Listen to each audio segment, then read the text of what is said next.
Existe uma diferença muito grande entre ganhar dinheiro e saber o que fazer com ele. Por isso, hoje eu quero conversar com você sobre os ensinamentos de um homem que foi conhecido não apenas pela riqueza, mas pela sabedoria. Um homem que, diante de Deus, não pediu ouro, nem fama, nem poder acima dos outros. Pediu sabedoria para conduzir bem a missão que havia recebido. Hoje, eu quero te apresentar 7 segredos financeiros do rei Salomão.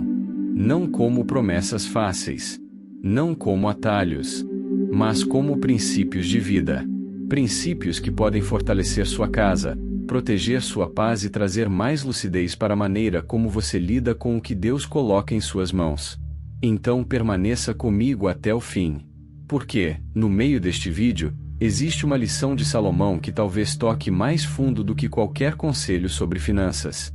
E ela pode mudar não só a sua carteira, mas o seu coração. Quando a Bíblia fala de Salomão, ela fala de um rei marcado por uma sabedoria extraordinária. Um homem cuja fama atravessou fronteiras. Um líder procurado por reis, rainhas e governantes. Um homem associado à prudência, à diplomacia, ao discernimento e à prosperidade. Salomão se destacou pela sabedoria, pela capacidade de governar, negociar e construir. E seus ensinamentos seguem sendo úteis até hoje para a vida financeira e para a organização da família. Mas existe um detalhe fundamental nessa história. A riqueza de Salomão não começou na riqueza. Começou na escolha correta. Quando Deus lhe deu a oportunidade de pedir o que quisesse, Salomão escolheu sabedoria e inteligência para governar bem o povo. E justamente porque o seu coração pediu o que era certo, as riquezas vieram como consequência. Essa ordem importa. Antes da abundância material, veio a busca por discernimento, direção e responsabilidade. Além dos relatos bíblicos, muitas lendas e documentos da antiguidade se referem à espetacular sabedoria de Salomão. Entre os livros da Bíblia, é atribuída a Salomão a autoria de uma grande parte do livro de Provérbios, bem como Eclesiastes e Cântico dos Cânticos, também chamado de Cantares de Salomão, e os Salmos 72 e 127. Porém, no final de sua vida, o rei Salomão esqueceu de honrar somente a Deus que lhe deu sua sabedoria e prosperidade, fazendo com que idolatrasse outros deuses, muitos inclusive de suas esposas estrangeiras. Isso fez com que Deus levantasse fortes inimigos contra o rei e que, após a sua morte, praticamente todo o seu legado fosse dissolvido e Israel fosse dividida em 2 partes. Independente disso, os 7 ensinamentos a seguir são extremamente poderosos e todos se complementam uns aos outros. Então prepare o papel e a caneta e assista a esse vídeo sempre que possível e prepare-se, pois a mudança de sua vida que tanto deseja começará hoje, agora. Então vamos aos 7 segredos financeiros do rei Salomão. Segredo 1. A sabedoria vale mais do que o dinheiro. Antes de falar sobre guardar, gastar, investir ou multiplicar, Salomão nos ensina uma coisa essencial: o dinheiro nas mãos erradas não abençoa, ele confunde. O primeiro ensinamento está em Provérbios 17, versículo 16.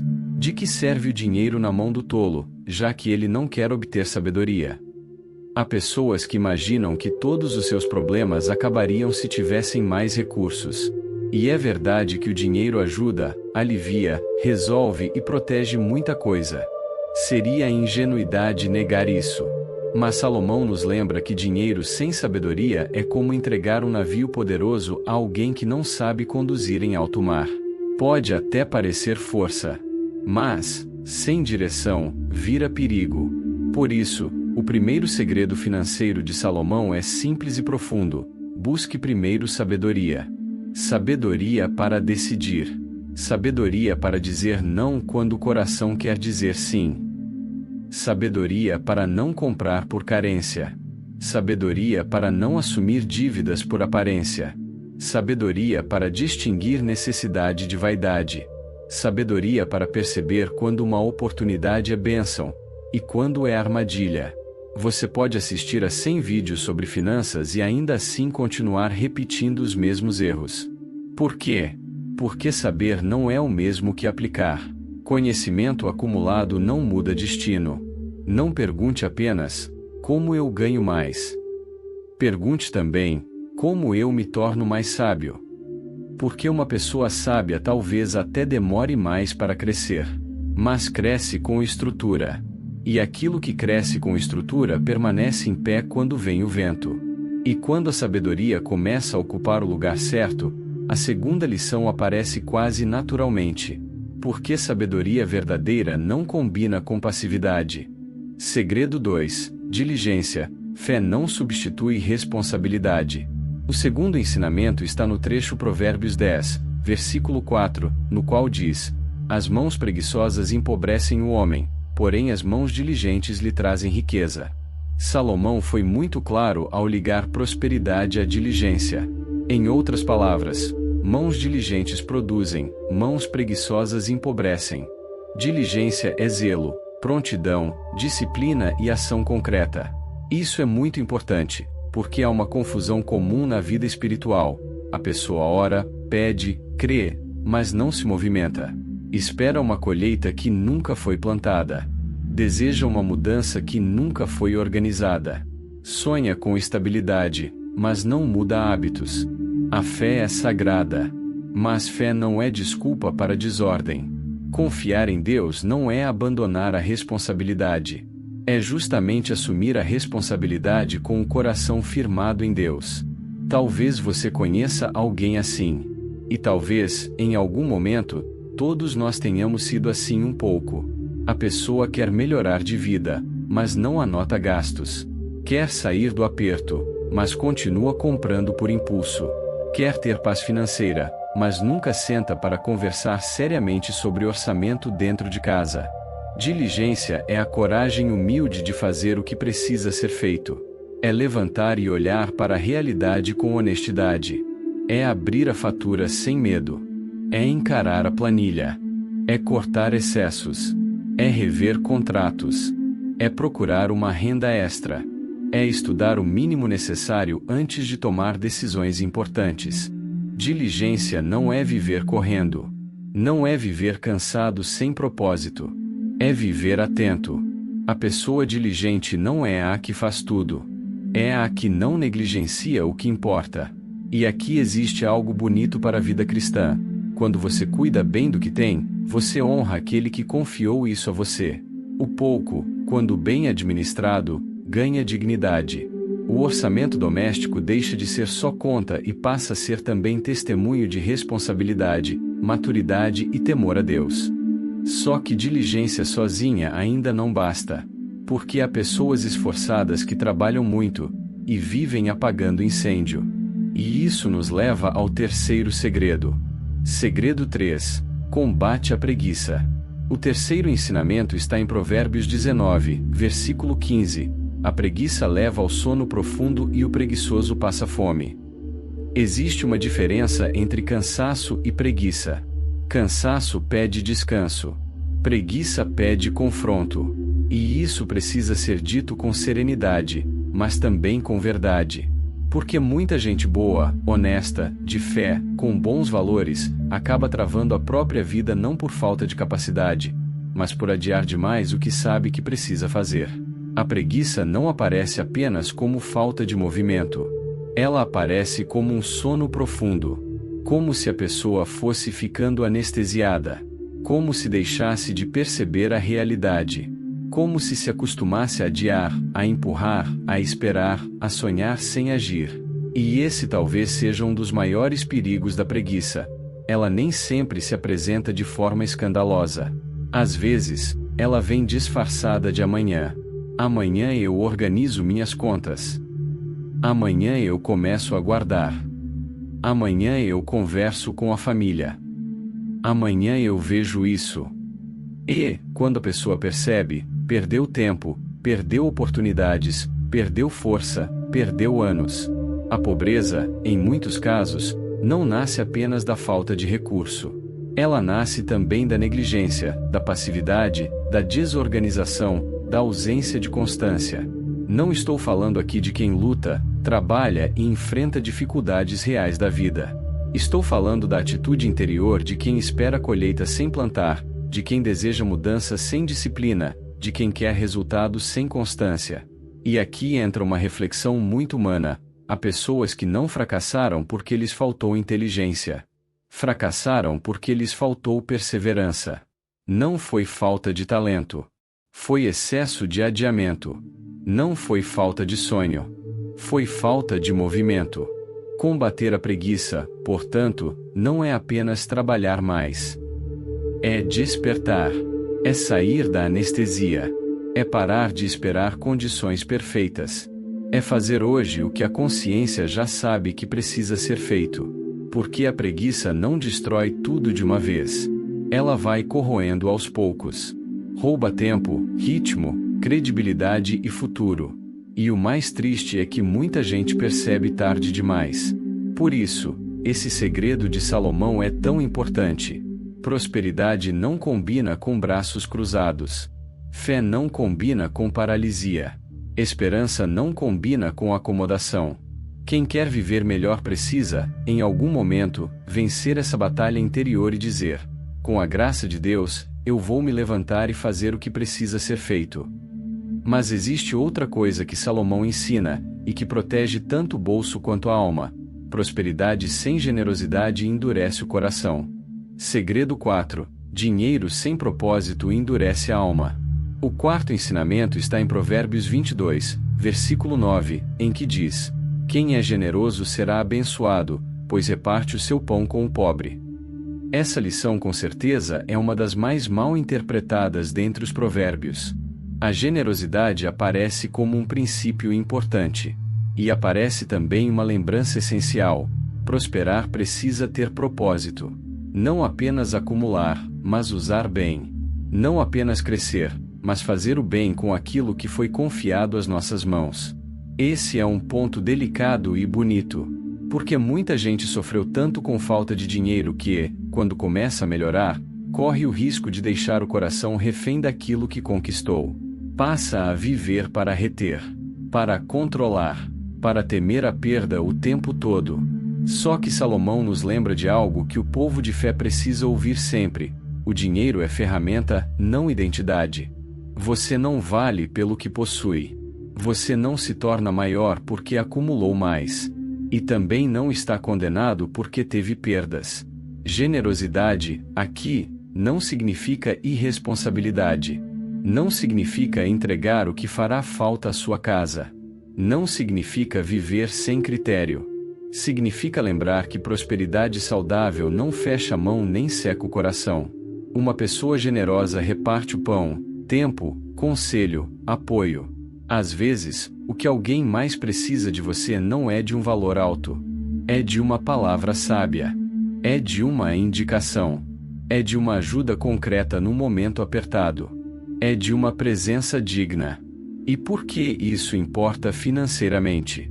Porque o coração generoso não se torna escravo do dinheiro. Ele administra o dinheiro sem se ajoelhar diante dele. E aqui eu quero abrir um parêntese muito sincero. Talvez o maior empobrecimento da vida não seja quando falta dinheiro. Talvez seja quando sobra dureza. A história de Salomão também nos serve de alerta. Porque o mesmo homem que recebeu tanta sabedoria, em certo momento da vida, se afastou da centralidade de Deus e viu seu legado se fragilizar. Esse contraste nos faz lembrar de uma verdade indispensável: prosperidade sem fidelidade pode até impressionar por fora, mas se rompe por dentro. Dinheiro nenhum compensa uma alma em ruína. Riqueza nenhuma substitui paz de consciência. Abundância nenhuma vale a perda da direção espiritual. E é justamente por isso que o próximo segredo é tão importante. Porque ninguém constrói uma vida sólida sozinho. Segredo 5. Escolha bem com quem você anda e ouça conselhos sábios. O quinto ensinamento está em Provérbios 15, versículo 22. Os planos fracassam por falta de conselho, mas são bem-sucedidos quando há muitos conselheiros. Salomão fala sobre a influência das companhias e sobre a força do conselho. Ambiente influencia pensamento, pensamento influencia ação, e planos tendem a dar certo quando há conselheiros prudentes. Isso vale para tudo na vida, mas nas finanças vale demais. Há pessoas que vivem cercadas por vozes imprudentes. Gente que incentiva a aparência. Gente que normaliza desperdício. gente que chama a impulsividade de merecimento, gente que ri da disciplina, gente que despreza a prudência. Com o tempo, isso contamina. Por outro lado, quando você convive com pessoas equilibradas, trabalhadoras, honestas, moderadas e responsáveis, algo dentro de você também se alinha. Não porque essas pessoas sejam perfeitas, mas porque elas ajudam a manter sua consciência desperta. E aqui está uma lição de maturidade: nem todo conselho serve, mas ninguém amadurece sem aprender a ouvir. Não ignore conselhos de pessoas mais experientes ou de quem já passou pelo caminho que você está trilhando. O fracasso é normal e o sucesso está na perseverança. O inteligente aprende com os próprios erros, mas o sábio aprende com os erros dos outros, o que encurta o tempo para conquistar a prosperidade. Mas além de ouvir conselhos e escolher boas companhias, Salomão também fala sobre uma lei antiga, simples, justa e implacável: a lei da semeadura. Segredo 6. A lei da semeadura. O sexto ensinamento está em Provérbios 20, versículo 4. O preguiçoso não ara a terra na estação própria, mas na época da colheita procura e não acha nada. Poucas verdades são tão simples e tão profundas quanto esta: ninguém colhe aquilo que não plantou. Essa é uma lei da vida, uma lei moral, uma lei espiritual e também uma lei financeira. A pessoa não prepara a terra no tempo certo. Não ara, não planta, não se dedica, não suporta o processo. Mas, quando chega o tempo da colheita, quer resultado, quer fruto, quer provisão, quer abundância. E então se frustra porque nada encontra. Essa é uma das lições mais duras e mais verdadeiras da vida adulta.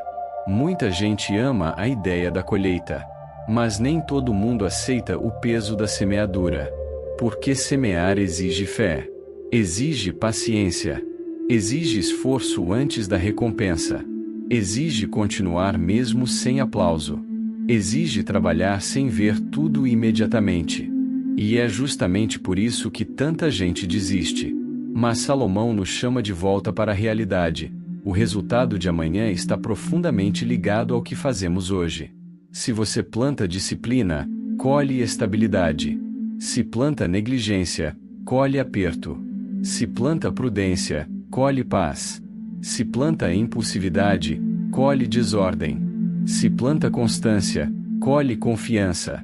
Se planta adiamento, colhe arrependimento. E esse princípio vale para o dinheiro, para a família, para a fé, para o trabalho e para a reputação.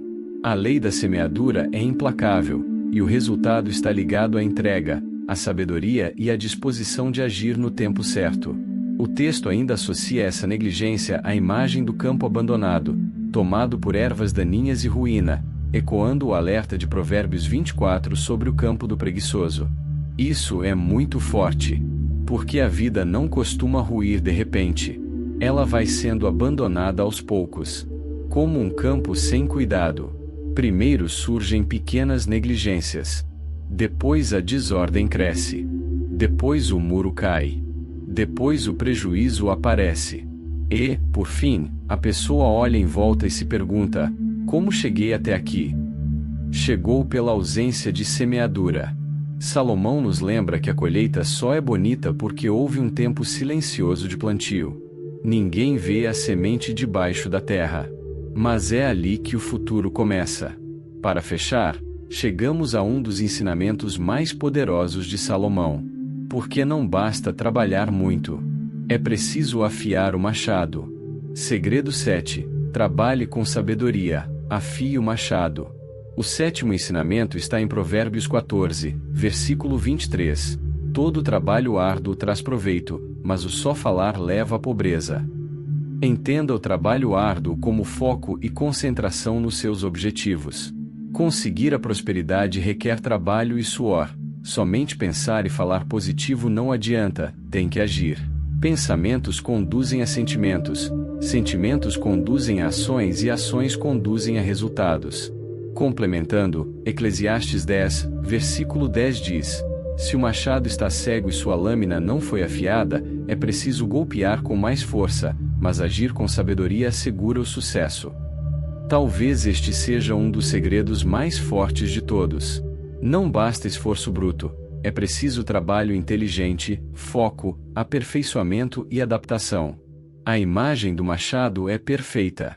Imagine alguém tentando derrubar uma árvore com uma lâmina cega. Ele sua, força o corpo, se cansa, se irrita, demora muito e, ainda assim, produz pouco. Então alguém diz: pare um pouco. Afie o machado. Mas ele responde: não tenho tempo. Preciso continuar. Essa cena parece simples, mas descreve a vida de muita gente. Trabalha demais. Corre demais. Se desgasta demais. Mas não para melhorar processo, aprender, corrigir rota, estudar, reorganizar, descansar, refletir. E sem perceber, transforma esforço em desgaste. Salomão nos ensina que há horas em que a decisão mais produtiva não é insistir, é ajustar. Às vezes, o problema não é falta de luta, é falta de estratégia. E isso é libertador, porque significa que você não precisa apenas sofrer mais para melhorar.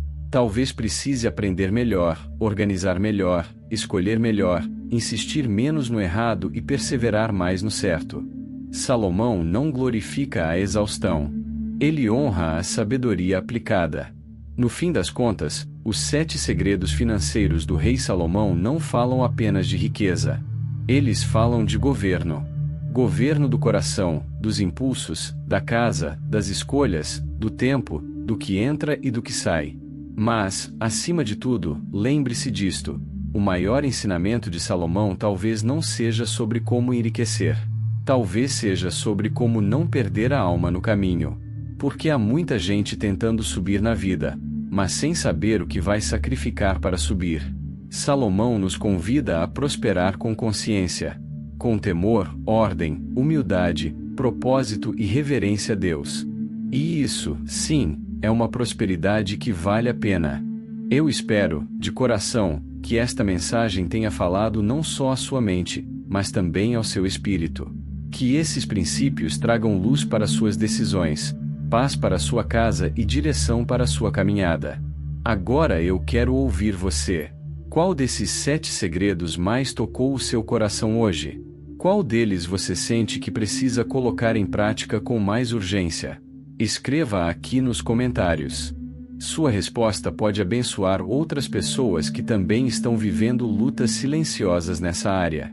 E compartilhe este vídeo com alguém da sua família, com um amigo, com um casal, com uma pessoa que esteja precisando de sabedoria para lidar com o dinheiro sem perder a paz. Inscreva-se no canal para continuarmos essa caminhada juntos, com fé, discernimento e ensinamentos que edificam a vida de verdade. Que Deus abençoe a sua casa, o seu trabalho, a sua família e o que Ele confiou às suas mãos. Até o próximo vídeo.